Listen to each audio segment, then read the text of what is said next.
भभूत, तुम बनाए हो रूप अद्भुत। वो तो बॉडी में भस्म भभूत, तुम बनाए हो रूप अद्भुत।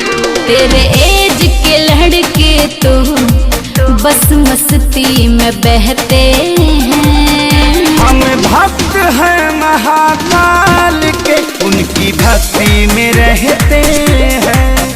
हम भक्त हैं महाकाल के, उनकी भक्ति में रहते हैं।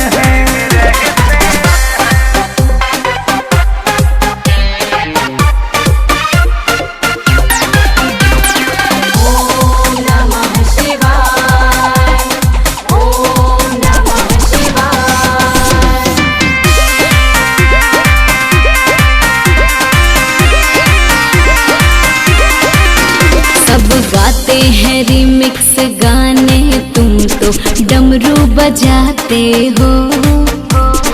पीते हैं सारे बियर भांग का गोला तुम खाते हो।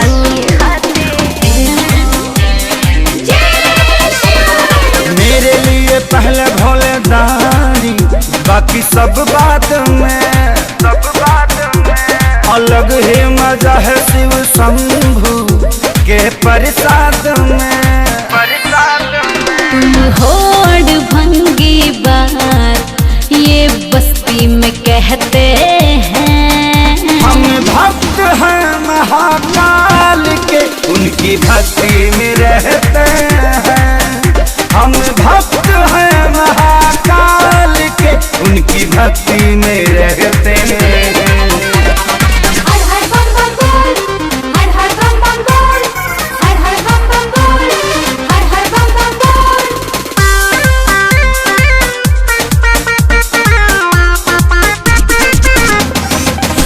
जरा हमें भी बताओ खेसारी, ऐसा उनमें क्या खास है? हर छोड़ के सारे सुख सुविधा वो बसे कैलाश है। भोले बाबा के भक्तों का अपना अंदाज है। हरिदम गुणगान उनका करते यादवराज है।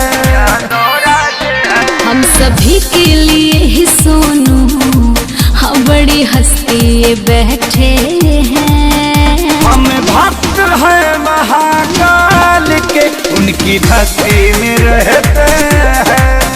हम भक्त हैं महाकाल के, उनकी भक्ति में रहते हैं।